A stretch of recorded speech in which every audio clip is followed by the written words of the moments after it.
Okay, तो हम लोग पढ़ेंगे इस वीडियो में स्टमक के बारे में। सबसे पहले स्टमक जो होता है ये एलिमेंट्री कैनल का सबसे ज़्यादा वाइडेस्ट पार्ट होता है और सबसे ज़्यादा डिस्टेंसेबल पार्ट होता है। ठीक, स्टमक के फंक्शंस हम लोग को मालूम है। टोटल स्टमक के आप कुछ फंक्शन ध्यान रखें, जैसे कि सबसे पहले ये फूड का एक रिजर्वॉर होता है, खाने को स्टोर करता है। ठीक है, सेकेंड फंक्शन क्या होगा कि जो गैसिक सिक्रीशंस होते हैं वो उनमें HCl होता है, और जो HCl होता है वो बैक्टीरिया जो हम लोग के फूड में प्रेजेंट होते हैं उनको किल करता है। दूसरा, गैस्ट्रिक सिक्रीशन में कास्टल इंट्रिंसिक फैक्टर होता है CIF, जो कि विटामिन B12 के एब्जॉर्प्शन में इंटेस्टाइन में हेल्प करता है। ठीक, और दूसरा क्या होता है, स्टमक कंट्रोल करता है rate of movement of food from stomach to the duodenum. जब स्टमक से ड्यूडनम में फूड जाता है तो स्फिंक्टर होता है, एक पैलोरिक स्फिंक्टर उसे बोलते हैं, जो कि कंट्रोल करता है कि जो खाना है वो एक पर्टिकुलर रेट पे ही स्टमक से इंटेस्टाइन में जाए, ताकि जो इंटेस्टाइनल एंजाइम्स हैं वो एप्रोप्रिएट मात्रा में रिलीज हो पाए और डाइजेशन ठीक से हो पाए। ठीक, तो ये कुछ रोल्स थे स्टमक के। अब हम लोग पढ़ते हैं इसके बारे में, इसकी एनाटमी। सबसे पहले इसकी लोकेशन कहाँ होती है। So it is situated in upper lateral part of abdomen, occupying the left hypochondriac, umbilical and epigastric region. देखिए, मैंने आपको 9 रीजन ऑफ एब्डोमेन बताए थे, तो उसमें जो यह रीजन होता है ये होता है लेफ्ट हाइपोकॉन्ड्रिक रीजन, ये अम्बिलिकल रीजन और ये एपिगैस्ट्रिक रीजन।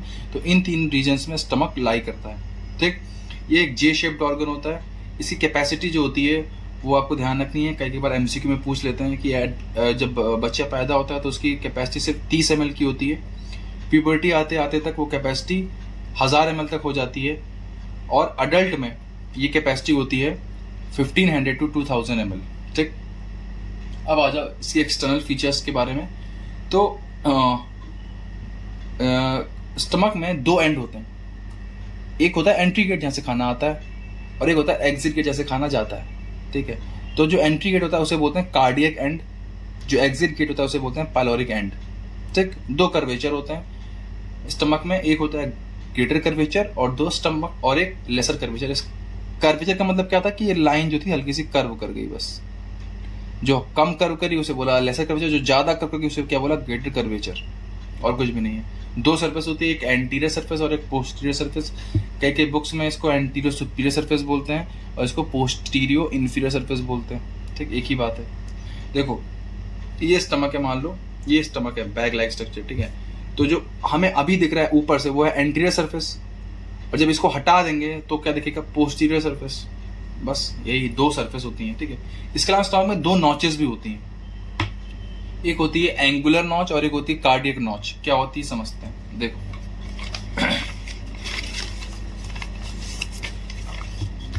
देखो समझो, ये हम लोग का स्टमक है पूरा। ठीक, सबसे पहले ये ईसोफेगस एंड करती है किसमें, कार्डियक पार्ट में।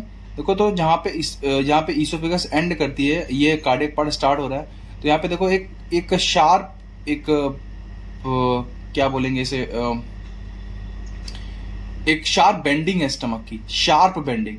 ठीक है, उसे बोल देंगे नॉच। देखो जो बेंडिंग होती है वो 2 टाइप की हो सकती है बेंडिंग, या तो होगी ये ब्लंट एंडिंग ऐसे, इसे बोलते हैं कर्वेचर, और ये याद होती है शार्प बेंडिंग, इसे हम लोग बोलते हैं notch. So blunt bending is called as curvature and sharp bending is called as notch. ठीक, तो ये हो गया हम लोग का कार्डियक नॉच। ठीक, अच्छा, पहले एंड के बारे में बात करते हैं, तो ये हमारा हो गया कार्डियक एंड। ये क्या हो गया हमारा कार्डियक एंड। ठीक, कार्डियक एंड जहाँ से खाना स्टमक में एंट्री करता है। ये हो गया हम लोग का पाइलोरिक एंड। ये हो गया हम लोग का पाइलोरिक एंड, जहाँ से खाना स्टमक से बाहर जाता है। देखें, पाइलोरिक एंड के 3 पार्ट होते हैं, पाइलोरिक एंट्रम, पाइलोरिक कैनाल और पाइलोरस। तो इससे कंफ्यूज है ना, ये पूरा क्या मिला के पाइलोरिक एंड। ये क्या था हमारा कार्डियक एंड। ठीक, अच्छा, अब ये जो नॉच है यहाँ पे, कार्डियक नॉच, इसके बारे में कुछ चीजें समझें।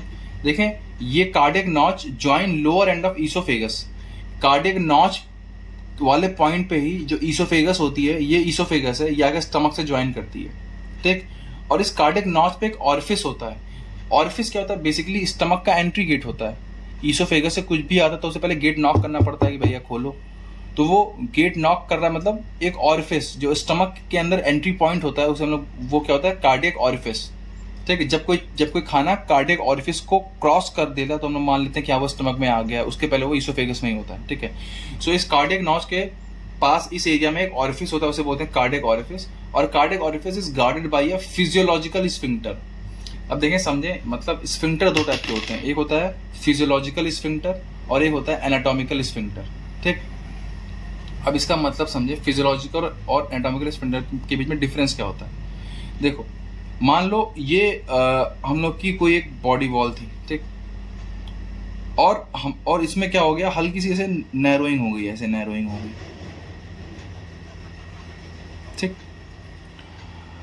अच्छा, जब हमने इस पार्ट की हिस्टोलॉजिकल स्टडीज करी, इस पार्ट की, और फिर जब हमने इस पार्ट की हिस्टोलॉजिकल स्टडीज करी, हमें कोई डिफरेंस नहीं मिला।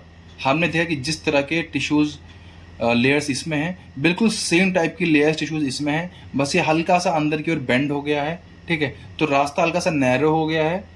तो इस टाइप के स्फिंक्टर को हम लोग बोलते हैं फिजियोलॉजिकल स्फिंक्टर।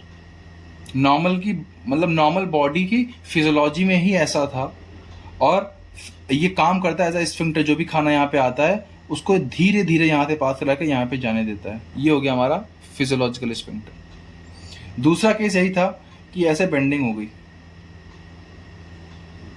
और जब हमने इस पार्ट की हिस्टोलॉजिकल स्टडीज करी और इस पार्ट की हिस्टोलॉजिकल स्टडीज करी, तो हमने देखा कि यार इस पार्ट में कुछ मसल्स ज़्यादा थिक हो गई हैं, जैसे कि सर्कुलर मसल्स, वो ज़्यादा थिक हो गई हैं, ज़्यादा अमाउंट में है। तो इन दोनों की हिस्टोलॉजिकल स्टडीज में डिफरेंस आ गया। ऐसे स्फिंक्टर को बोलते हैं एनाटॉमिकल स्फिंक्टर, कि मतलब बॉडी ने एनाटॉमिकली वो चीज़ बनाई है, जानबूझ के बनाई है, ठीक। तो इनको बोलते हैं एनाटॉमिकल स्फिंक्टर। तो ये जो कार्डियक ओरिफिस के पास कार्डियक स्फिंक्टर होता है, ये फिजियोलॉजिकल स्फिंक्टर होता है, मतलब इस टाइप का स्फिंक्टर होता है, ठीक। इतनी समझ में आई? चलो फिर आ जाओ एंटी। अब देखो पहले वो समझते हैं हम लोग क्या पढ़ रहे थे, दो एंड, ये कार्डियक एंड, ये पाइलोरिक एंड, दो सरफेस, ये एंटीरियर सरफेस, इसके नीचे क्या होगी, पोस्टीरियर सरफेस, दो कर्वेचर, ये देखो lesser curvature, greater curvature. Greater curvature is on left side, lesser curvature is on right side, ठीक है। चलो अब हल्की चीजें जानते हैं, हल्की मुल्की, ज्यादा कुछ नहीं पढ़ेंगे, ठीक। ग्रेटर कर्वेचर, तो जो ग्रेटर कर्वेचर होता है ना, वो तीन चीजों को अटैचमेंट प्रोवाइड करता है। मतलब ग्रेटर कर्वेचर से तीन चीजें अटैच होती हैं। एक होता है ग्रेटर ओमेंटम, एक होता है गैस्ट्रोस्प्लिनिक लिगामेंट, और एक होता है गैस्ट्रोफ्रेनिक लिगामेंट, ठीक। चाहे तो नाम याद कर लें, अभी थोड़ी देर बाद इनको एक्सप्लेन कर देंगे, ठीक। लेसर कर्वेचर से बस लेसर ओमेंटम अटैच होता है, ठीक। अच्छा अब आ जाओ, हम लोगों ने कार्डियक एंड की बात करी थी, अब थोड़ी सी बात करते हैं पाइलोरिक एंड की। तो देखो pyloric and join the proximal end of duodenum. जो ड्यूडेनम होता है उसका प्रॉक्सिमल एंड ये स्टमक से जोड़ने का काम करता है। कार्डियक एंड ईसोफेगस को जोड़ने का काम करता है स्टमक से, और ये ड्यूडेनम को जोड़ने का काम करता है स्टमक से, पाइलोरिक एंड, ठीक। नेक्स्ट, इसमें भी एक ऑरिफिस होता है, ठीक है, ये एग्जिट गेट होता है, यहाँ पे एंट्री गेट, यहाँ पे एग्जिट गेट, और ये गार्डेड बाय एनाटॉमिकल स्फिंक्टर। यहाँ पे जो वो होता है ऑरिफिस, ये गार्डेड होता है एनाटॉमिकल स्फिंक्टर से। अब आप आई होप आपको समझ में आ रहा होगा कि एनाटॉमिकल स्फिंक्टर और फिजियोलॉजिकल स्फिंक्टर में अंतर क्या होता है, ठीक। ये हो गया हम लोग का एक पार्ट। अब हम लोग पढ़ते हैं पार्ट ऑफ स्टमक।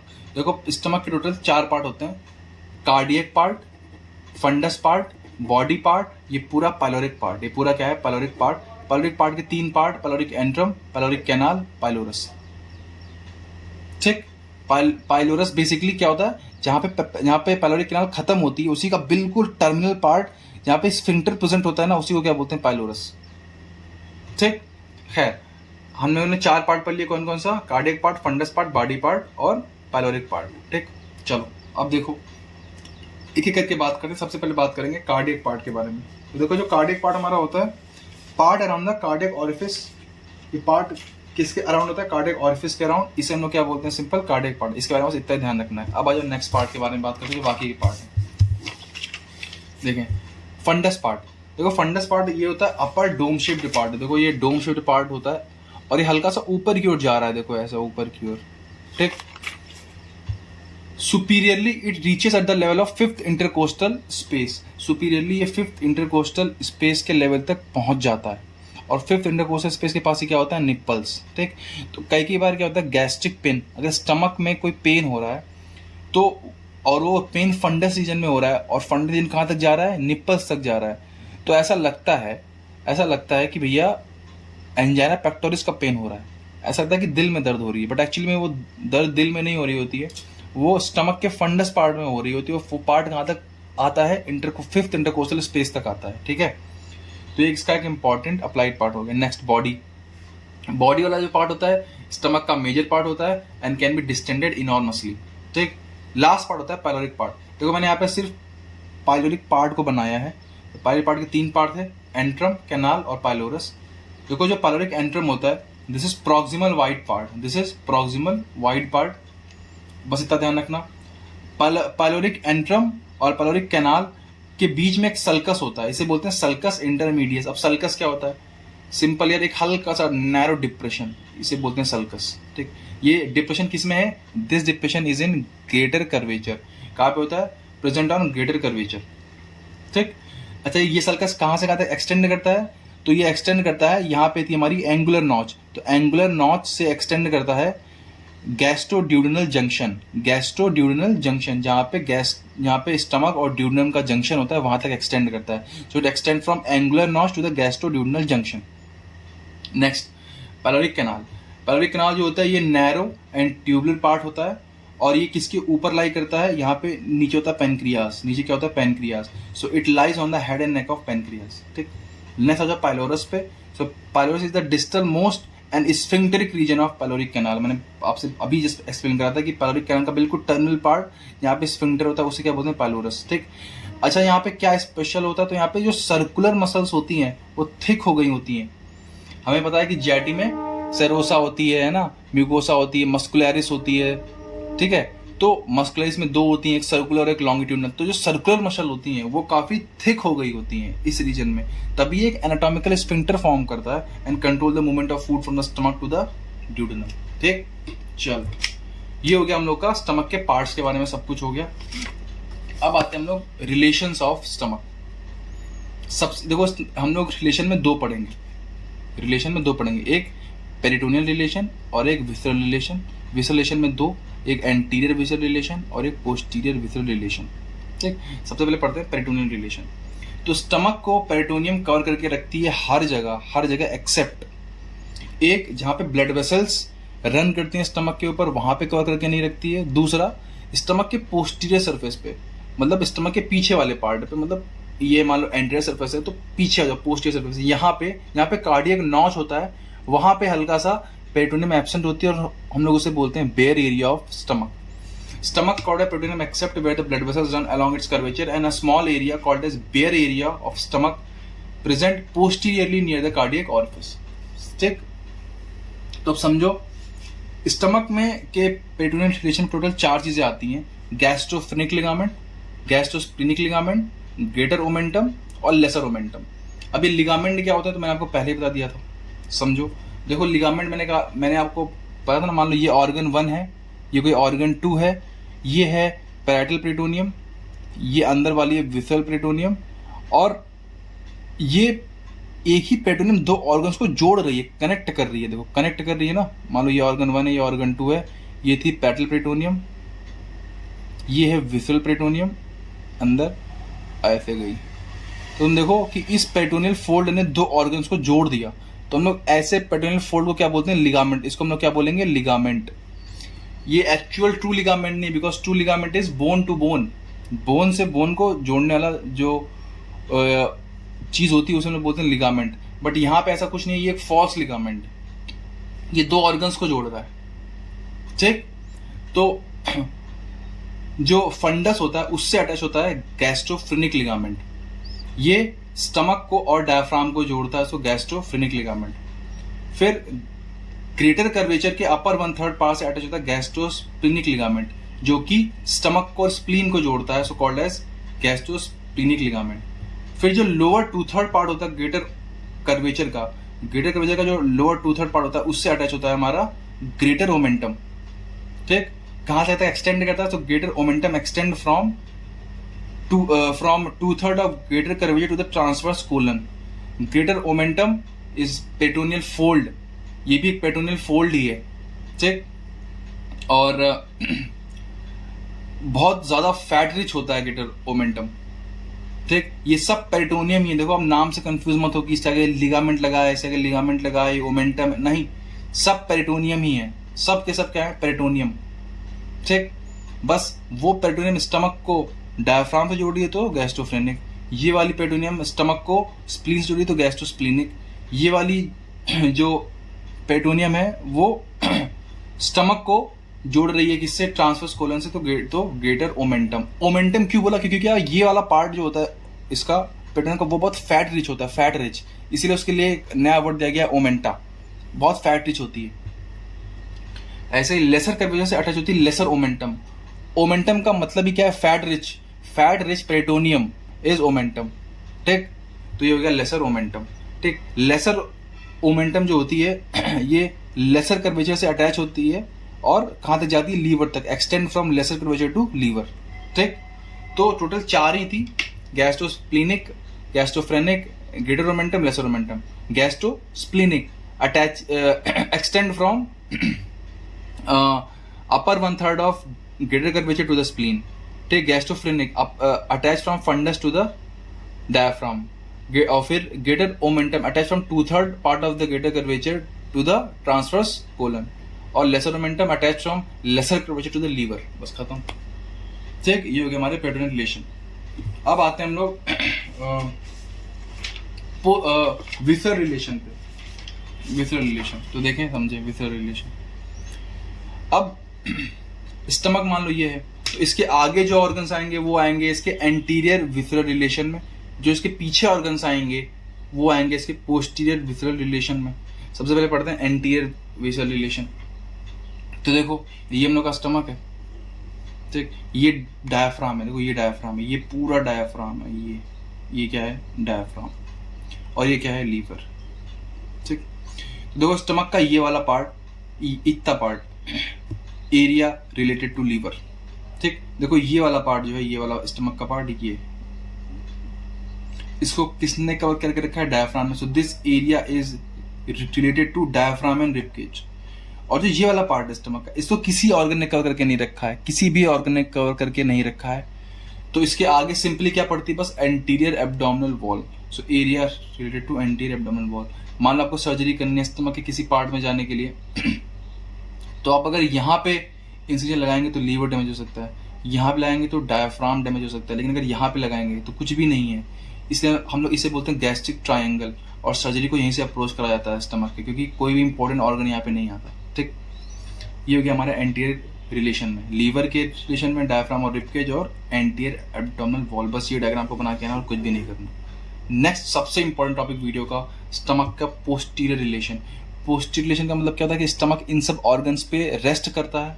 यार स्टमक ऐसे पड़ा हुआ था, तो जैसे हम लोग बेड पे सोते हैं, तो जो स्टमक का, तो जिन चीज़ों के ऊपर स्टमक सोता है ऑर्गन्स, उन्हें हम लोग क्या बोलते हैं, stomach bed. So stomach bed is nothing but the posterior visceral relations of stomach. और स्टमक बेड बहुत इंपॉर्टेंट टॉपिक है भाई साहब, ठीक। ये फिगर है आपको और इसको याद करना है, ठीक है। देखो इसकी शॉर्ट ट्रिक बनाई है, बुक्स में देखिए रखी है ना, विश्राम में भी है, पीटीसी में भी है, यही शॉर्ट ट्रिक चलती आ रही है। Doctor S3 kills patient mercilessly.